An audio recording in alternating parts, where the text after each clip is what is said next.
Bienvenue sur toute l'actualité en France et à l'international. On commence tout de suite. Un seul missile a révélé la faiblesse cachée derrière le bouclier de défense américain dans le Golfe, le radar, le temps d'alerte et l'illusion qu'une domination peut survivre au premier contact avec une véritable guerre de missiles. Un seul missile balistique iranien s'est élevé d'une rampe de lancement quelque part dans l'ouest de l'Iran. En quelques secondes, pas en quelques minutes, en quelques secondes, les systèmes d'alarme de 6 installations militaires américaines différentes réparties dans le Golfe Persique se sont allumés simultanément. Les moteurs des avions tournaient déjà. Le personnel courait déjà. Les protocoles d'évacuation que le Pentagone répétait discrètement depuis des années étaient déjà en train d'être activés à la base aérienne d'Al-Udeid, au Qatar, à Al-Dhafra, aux Émirats arabes unis, à Ali Al-Salem, au Koweït, et au quartier général de la 5e flotte de la marine américaine, à Bahreïn. Un missile a quitté le sol, et toute l'architecture militaire américaine au Moyen-Orient s'est mise en mouvement, non pas parce que le missile avait atteint sa cible, mais parce qu'il avait été détecté. Ce qui est arrivé ensuite est la partie de cette histoire que personne à Washington n'a pleinement expliquée au peuple américain. Une fois que l'on comprend ce que ce seul missile a exposé, la domination militaire américaine dans la région prend une toute autre apparence. Pour une machine politique accro à l'expression « domination totale », un missile détecté constituait déjà une première phrase très embarrassante. L'histoire commence bien avant que ce missile ne quitte le sol. Pour comprendre réellement ce qui s'est passé le matin du 28 février 2026, il faut revenir environ 18 mois en arrière. L'histoire de ce que l'Iran a démontré au-dessus du Golfe en 2026 n'a pas commencé en 2026. Elle a commencé en juin 2025 avec une frappe que la plupart des grandes chaînes d'information américaines ont couverte pendant exactement un cycle médiatique avant de l'enterrer discrètement.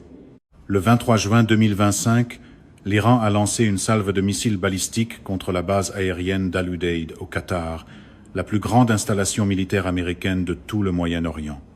Plus de 10 000 soldats américains y étaient stationnés. C'est le centre de commandement des opérations aériennes américaines dans toute la région.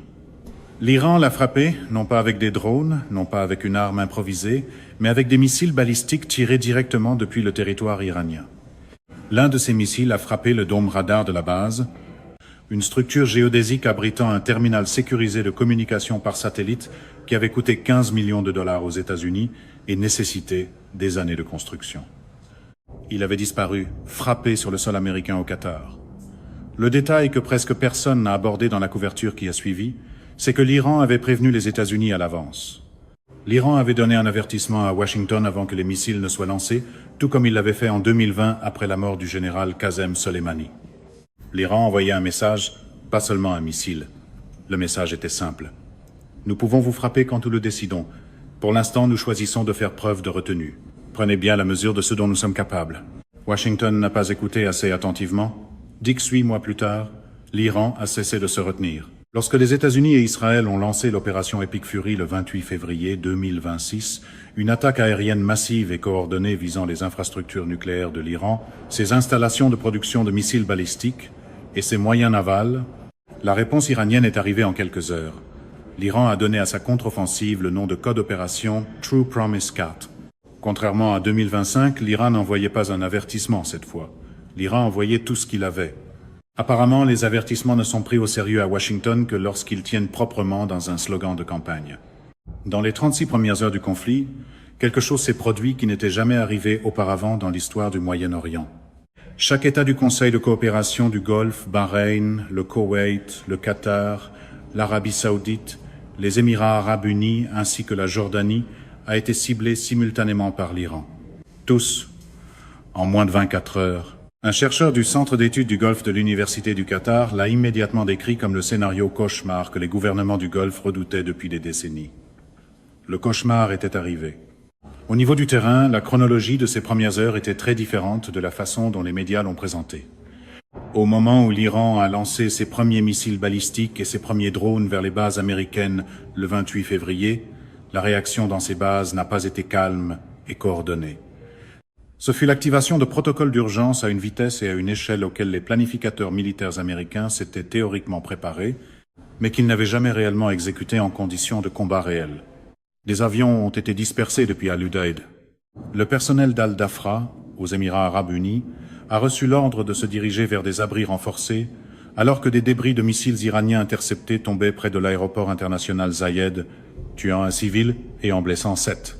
L'aéroport international de Dubaï, l'un des centres commerciaux les plus fréquentés de la planète, a été frappé et brièvement évacué. La base aéronavale française, Camp de la Paix, près du port Zayed à Abu Dhabi, a été touché par des drones iraniens. Un centre de données d'Amazon Web Services aux Émirats arabes unis a pris feu après avoir été frappé par des objets qu'AWS a soigneusement refusé d'identifier dans sa première déclaration publique. Le consulat américain à Dubaï a pris feu à la suite d'une opération de ciblage par drone. L'ambassade des États-Unis au Koweït a été frappée le 2 mars, puis fermée pour une durée indéterminée. Ce n'était pas une frappe limitée. C'était une offensive régionale menée simultanément contre chaque cible américaine et alignée sur les États-Unis dans un théâtre s'étendant du désert koweïtien à l'océan Indien. Tout cela a été déclenché par une seule décision prise par l'Iran dans ses premières heures, une décision qui s'est révélée être le mouvement le plus important de tout le conflit sur le plan stratégique. L'Iran a d'abord ciblé le radar, pas les bases, pas les avions, pas le personnel. Le radar. Il est difficile de vendre l'invincibilité au pupitre lorsque l'ennemi commence par éteindre les yeux du système. Plus précisément, l'Iran a ciblé le système radar d'alerte avancé antimissile balistique, AN, FPS, 132 Block 5, exploité par la force spatiale américaine sur un site situé au nord de la base aérienne d'Al-Udeid, au Qatar. L'AN, FPS, 132 n'est pas seulement un radar. C'est les yeux de toute l'architecture américaine de défense antimissile dans le Golfe. C'est un système à antenne réseau, phasé capable de détecter des lancements de missiles balistiques jusqu'à 5000 km de distance, soit à peu près la distance entre Washington DC et Londres. Il peut suivre des dizaines de menaces simultanément. Il transmet des données en temps réel à chaque batterie Patriot, à chaque système THAAD et à chaque nœud de commandement et de contrôle dans la région. Sans lui, chaque système de défense aérienne dans le Golfe devient nettement plus lent à réagir, nettement moins précis et nettement plus susceptible de manquer sa cible. C'est le système nerveux de la défense antimissile américaine au Moyen-Orient et il a coûté environ 1 milliard de dollars aux États-Unis pour être construit et déployé. L'Iran l'a frappé dès le premier jour de la guerre. Les commandants du corps des gardiens de la révolution islamique, le CGRI, ont affirmé qu'il avait été complètement détruit. Des images satellites publiées par la société commerciale Planet Labs ont confirmé des dommages importants au site radar d'Al-Udeid, au nord d'Al-Udeid. Des responsables qataris ont corroboré la frappe. Le radar, le système nerveux de 1 milliard de dollars de la défense aérienne américaine dans tout le Golfe, avait disparu. Avec lui disparaissait quelque chose de bien plus précieux que le matériel lui-même. Il emportait une partie essentielle du temps d'alerte dont les commandants des bases américaines avaient besoin pour réagir aux menaces entrantes. C'est le cœur de l'histoire. Lorsqu'un missile balistique iranien est lancé depuis l'ouest de l'Iran vers une base américaine au Qatar, son temps de vol est d'environ 8 à 12 minutes, selon la trajectoire et le type de missile. Cela peut sembler être un délai raisonnable jusqu'à ce que l'on comprenne la séquence qui doit se dérouler dans ces 8 à 12 minutes. Un radar doit détecter le lancement. Cette détection doit être traitée et classée comme une menace réelle. Les données doivent être transmises au commandement et au contrôle. Une décision d'interception doit être prise. Cette décision doit être communiquée aux batteries Patriot ou THAAD. Les batteries doivent être orientées et tirées. Les intercepteurs doivent physiquement atteindre le missile entrant à temps pour le détruire avant qu'il n'atteigne la cible. Chacune de ces étapes exige du temps. Le radar AN FPS 132, celui que l'Iran a détruit le premier jour, donnait au commandant américain la version maximale possible de ce temps. Sans lui, chaque étape de cette chaîne se comprime. La fenêtre de décision se raccourcit. La probabilité d'une interception réussie diminue. Les conséquences d'une erreur passent de graves à catastrophiques. L'Iran n'a pas détruit ce radar par accident. L'Iran a détruit ce radar parce que les planificateurs militaires iraniens avaient passé des années à étudier exactement ce qu'il faisait et exactement ce qui arriverait au temps de réaction américain s'il disparaissait. La frappe contre l'AN, FPS, 132 n'était pas un acte de représailles. C'était un mouvement d'ouverture chirurgicale, inscrit dans une stratégie conçue pour démanteler méthodiquement l'architecture qui rendait la défense aérienne américaine efficace avant même le début de la campagne principale de frappe de missiles et de drones. La version de la guerre présentée en salle de briefing avait l'air propre. La version du champ de bataille est arrivée avec des calculs, du minutage et du matériel en feu. Puis les missiles ont commencé à arriver en nombre suffisant pour stupéfier tous les analystes qui les suivaient en temps réel. Selon les données compilées par l'Institute for National Security Studies, l'Iran a tiré plus de 940 drones, 189 missiles balistiques et 8 missiles de croisière contre les Émirats arabes unis seulement, dans les 5 premiers jours de la guerre. Contre Bahreïn, l'Iran a lancé 92 drones et 74 missiles. Contre le Qatar, 40 et un drone et 112 missiles. Contre le Koweït, 307 missiles balistiques et plus de 600 drones sur toute la durée du conflit. Contre l'Arabie Saoudite, contre la Jordanie, contre l'Irak, les attaques sont arrivées simultanément, sans relâche, jour après jour, nuit après nuit, vague après vague. Le 10 mars, un haut commandant du CGRI a annoncé que l'Iran ne tirait plus, à ce stade, que des missiles dotés d'ogives de 1000 kg ou plus, ce qui signifiait que l'Iran était passé d'attaques de saturation destinées à submerger les défenses à des frappes de pénétration à fort impact, conçues précisément pour passer au travers. Les systèmes de défense aérienne américains ont tenu, pour l'essentiel.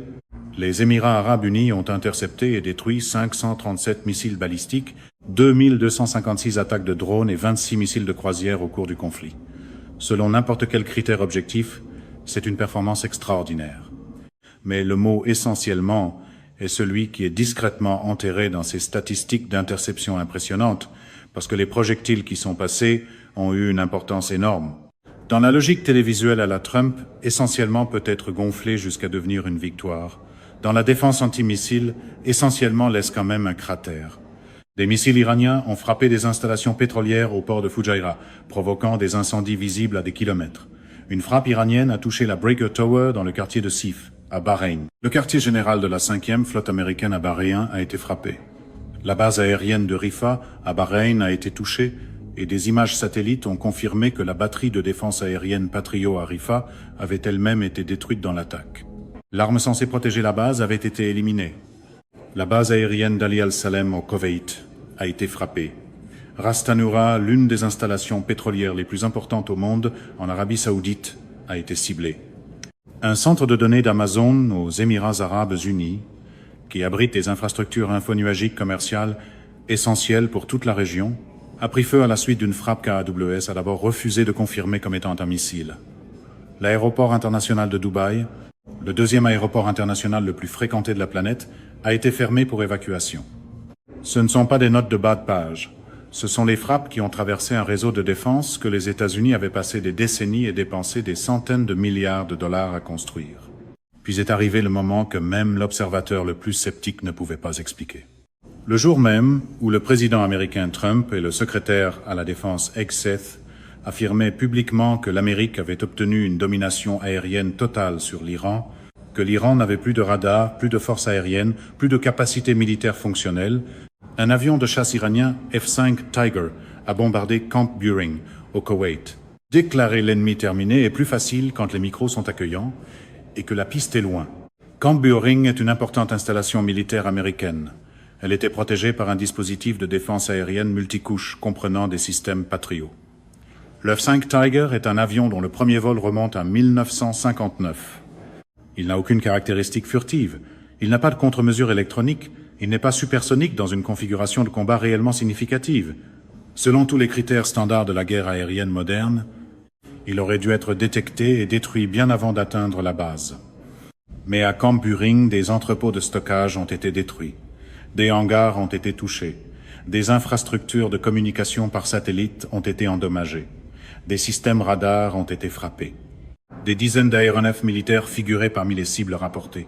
Un avion de 50 ans, volant face à un réseau de défense multicouche valant des milliards de dollars, a mené à terme une mission de bombardement contre une installation militaire américaine, et le sort du pilote qui a effectué cette mission demeure inconnu. La Maison-Blanche avait dit que l'Iran n'avait plus de force aérienne. Le F-5 a quand même bombardé Camp Buehring.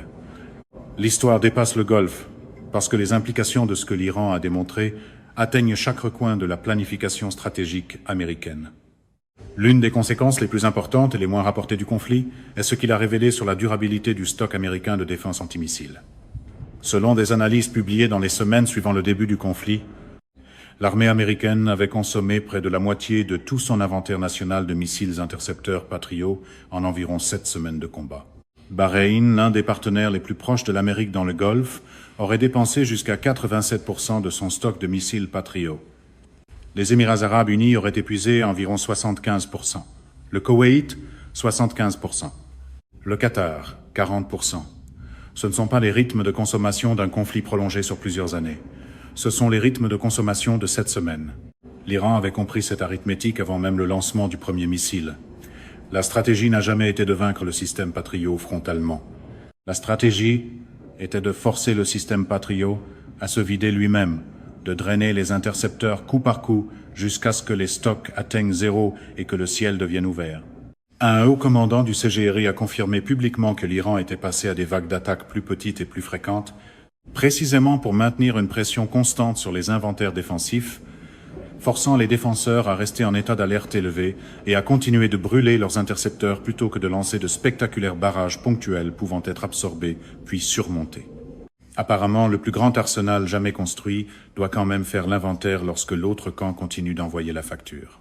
Voilà l'intuition stratégique que l'Iran a apportée dans le conflit de 2026 et qu'aucun entrepreneur américain de la défense ne voulait reconnaître publiquement. Le problème n'était pas que le système Patriot est une mauvaise technologie.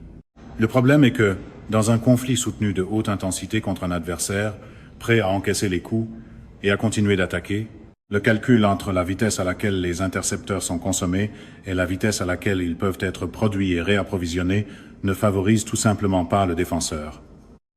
Les États-Unis produisent des intercepteurs Patriot PAC-3 à un rythme incapable de suivre la cadence de consommation que l'Iran a démontrée en 7 semaines de combat. Il n'existe aucun mécanisme de réapprovisionnement rapide capable de remplacer ce qui a été dépensé.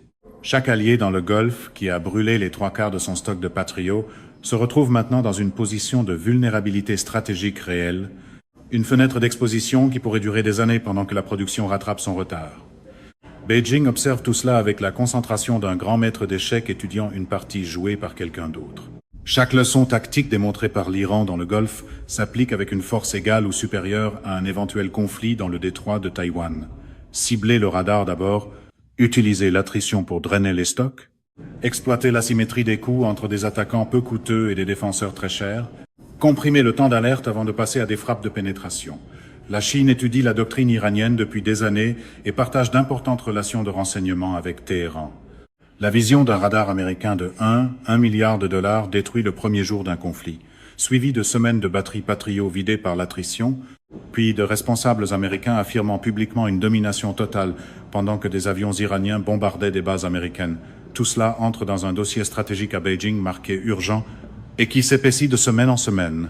Chaque vantardise faite pour les applaudissements domestiques devient du matériel d'étude gratuit pour des rivaux qui préfèrent les chiffriers aux slogans. Un dernier élément de cette histoire touche au cœur même de la crédibilité américaine au Moyen-Orient et au-delà. Les États du Golfe ont accueilli des forces américaines, payé des milliards de dollars pour des systèmes de défense aérienne fabriqués aux États-Unis et se sont alignés stratégiquement sur Washington pendant des décennies, sur la promesse que le parapluie sécuritaire américain les protégerait. Ces États ont vu des missiles iraniens frapper leurs ports, leurs aéroports, leurs infrastructures électriques et leurs installations pétrolières pendant des semaines. Ils ont vu des batteries Patriot échouer à intercepter des missiles balistiques iraniens au-dessus de Fujairah avec des images filmées par un marin depuis un navire de passage. Ils ont vu un radar américain valant plus d'1 milliard de dollars être détruit le premier jour. Ils ont vu un avion iranien de l'époque de la guerre froide bombarder une base américaine que le Pentagone avait déclarée protégée. Ils ont vu le cessez-le-feu qui a mis fin au conflit le 8 avril produire une série de conditions dans lesquelles l'Iran a refusé de concéder un seul des 15 points exigés par l'Amérique, tandis que Washington acceptait un accord fondé sur le cadre en 10 points de l'Iran. Un chercheur de l'Université du Qatar a décrit ce que vivent désormais ces États du Golfe comme une rupture permanente dans leurs hypothèses stratégiques. L'environnement sécuritaire auquel ils font face après ce conflit est plus dangereux et plus complexe que tout ce qu'ils avaient prévu avant qu'il ne commence. Un missile. C'est là que l'histoire a commencé. Un missile s'élevant d'une rampe de lancement dans l'ouest de l'Iran, déclenchant simultanément des protocoles d'évacuation dans 6 bases américaines. Pas parce que c'était une arme extraordinaire, pas à cause d'une quelconque technologie secrète iranienne, mais parce que l'architecture conçue pour donner aux commandants américains du temps d'alerte avait déjà été ciblée, étudiée et prise en compte. L'Iran savait exactement où se trouvait le radar. L'Iran savait exactement ce que sa destruction ferait au temps de réaction américain. L'Iran savait exactement combien d'intercepteurs détenaient les batteries Patriot et à peu près combien de temps il faudrait à des attaques soutenues pour les épuiser. L'Iran avait fait ses devoirs. Et le matin du 28 février 2026, l'Iran a transformé ses devoirs en stratégie de champ de bataille, exposant quelque chose que le Pentagone préférerait très nettement garder dans des briefings classifiés. Voilà la partie inconfortable. La stratégie a fait ce que la conférence de presse ne pouvait pas maquiller. L'armée la plus coûteuse de l'histoire de la civilisation humaine peut être forcée de se disperser, d'évacuer et de brûler ses stocks par un adversaire qui opère sous de lourdes sanctions économiques, avec des missiles coûtant une fraction de ce qu'il faut dépenser pour les abattre. Ce n'est pas un échec du courage américain ni de la technologie américaine. C'est un échec de l'imagination stratégique américaine, un échec à prendre au sérieux la possibilité qu'un adversaire déterminé, patient et asymétrique, puisse trouver les failles d'un système bâti pour un autre type de guerre. L'Iran a trouvé les failles. Le monde entier l'a vu. La question que personne à Washington ne veut poser à voix haute est la plus importante de toutes. Qu'est-ce qui sera corrigé avant la prochaine fois? C'est la fin de ce bulletin d'information. N'oubliez pas de vous abonner pour ne rien manquer de l'actualité en France et dans le monde. Merci de nous avoir suivis. Au revoir, à bientôt.